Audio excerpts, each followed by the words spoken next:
Right now, somewhere in the world, someone is trading paper for food. Another person is accepting digital numbers on a screen in exchange for their labor. A third is handing over a thin piece of plastic for shelter. And all of them believe, without question, that what they're receiving in return has value. This is not normal. For most of human history, this behavior would have seemed insane. So what happened?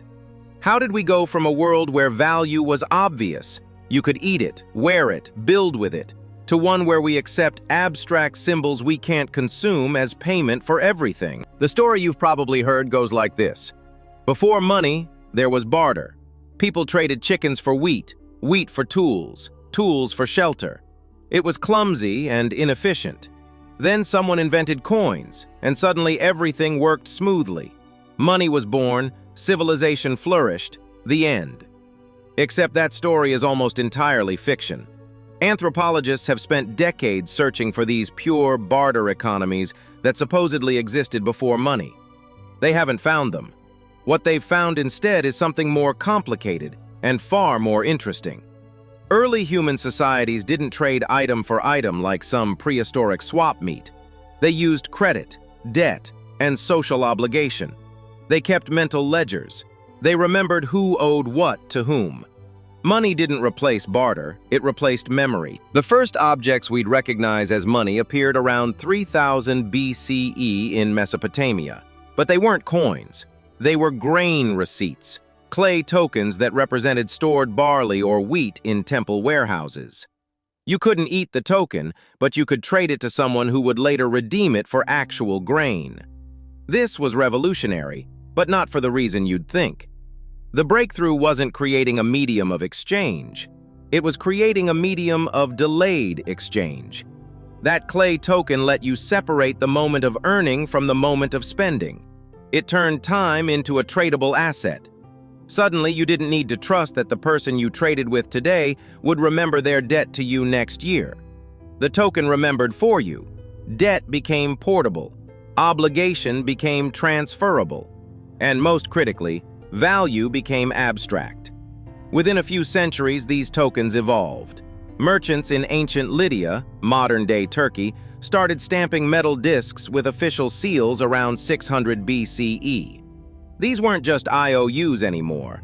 They were standardized units backed by the state. Weight and purity were guaranteed. You could use them anywhere in the kingdom without negotiation. Coinage had arrived.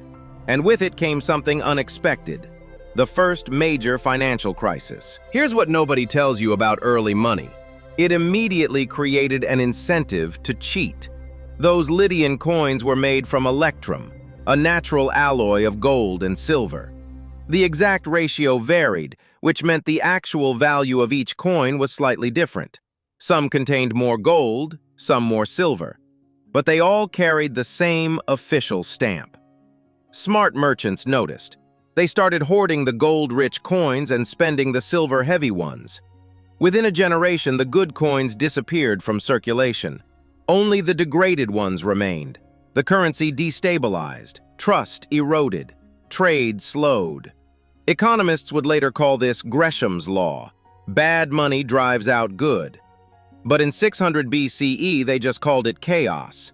King Croesus of Lydia solved the problem by introducing pure gold and pure silver coins in fixed denominations.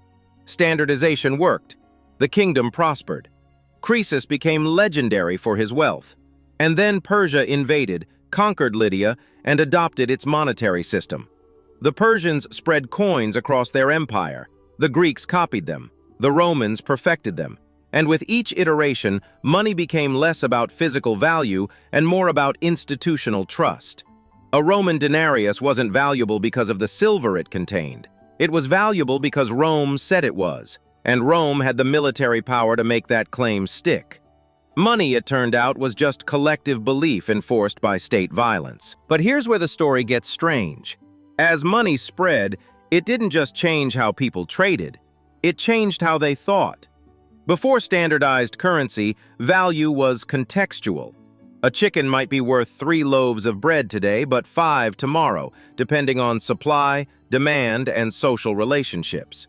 There was no universal exchange rate because there was no universal unit of account. Coins changed that. Suddenly, everything had a price, a specific numerical price. You could compare the value of wheat to the value of labor to the value of land using a single metric. This sounds convenient. It was. But it also did something subtle to human cognition. It made us believe that value was an inherent property of objects rather than a social agreement. It made us think that prices reflected some objective truth rather than collective belief. And it created the conditions for something that had never existed before: abstract wealth. You see, before money, rich people had lots of physical stuff: grain silos, cattle, land. Their wealth was visible and limited by physical reality. You can only store so much grain. You can only graze so many cattle.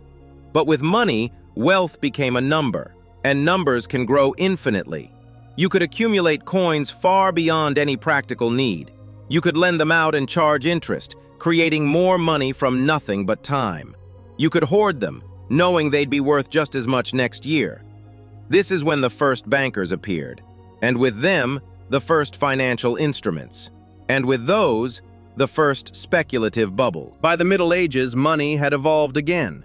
Italian merchant families like the Medicis developed bills of exchange, essentially paper IOUs that could be redeemed in different cities for local currency. This let traders move wealth across Europe without physically transporting gold, which was slow, heavy, and attracted bandits. These bills could be bought, sold, and traded before they were redeemed, which meant they had their own market value, separate from the currency they represented. Money had become twice abstracted, a promise to pay a promise. Then came fractional reserve banking. Goldsmiths noticed that people who deposited gold for safekeeping rarely withdrew it all at once. So they started issuing deposit receipts for more gold than they actually held, betting that not everyone would redeem at the same time. This worked brilliantly until it didn't. The first bank runs happened. Depositors rushed to withdraw their gold simultaneously. The goldsmith couldn't pay.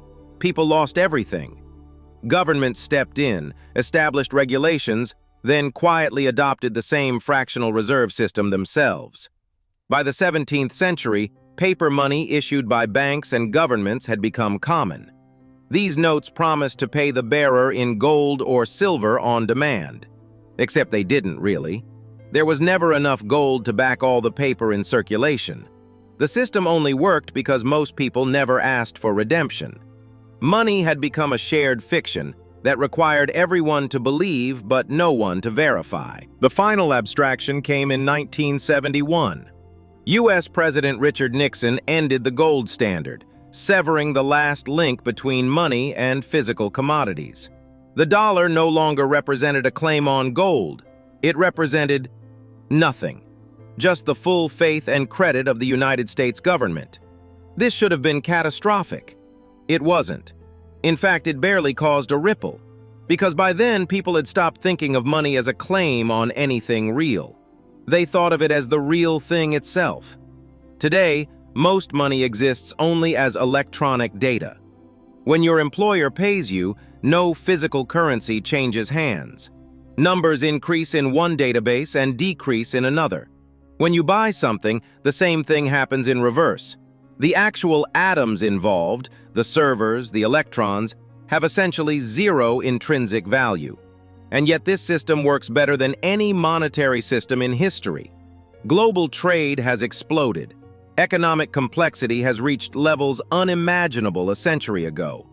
Billions of transactions happen every second, all denominated in currencies backed by nothing but collective agreement. The modern economy runs on what is essentially a massively multiplayer game where everyone agrees to follow the same arbitrary rules. And the strangest part? The more abstract money becomes, the more powerful it gets. So here's what actually happened. Money didn't emerge to solve barter, it emerged to solve trust. To let strangers cooperate without personal relationships, to turn social obligation into a tradable commodity. Every stage of monetary evolution made it more abstract, from grain receipts to metal coins to paper notes to digital signals. And at each stage, the system became more powerful precisely because it moved further from physical reality. Abstract money can travel instantly. It can be divided infinitely. It can represent not just things that exist, but things that might exist in the future. This is why modern economies can function at scales ancient kingdoms couldn't imagine. It's why you can buy goods manufactured on another continent by workers you'll never meet, denominated in a currency backed by institutions you've never visited, transferred through systems you don't understand. Money is the ultimate shared hallucination. It works because we all agree to believe in it. And it keeps working as long as that collective belief holds. But here's the uncomfortable question nobody likes to ask. What happens when the belief falters? Throughout history, currencies have collapsed when public confidence evaporated. The Roman denarius, German paper marks, Zimbabwean dollars, Venezuelan bolívares. The pattern is always the same. The money continues to exist, the paper, the coins, the numbers, but people stop accepting it. The collective hallucination ends, and with it, the entire economic structure built on top. We think of our current system as permanent. We think modern currencies are somehow immune to the forces that destroyed every previous monetary system. We might be right, but we should probably remember every society that issued currency thought the same thing, until they didn't. Subscribe if you find this video educating, comment and share so that others can see this video.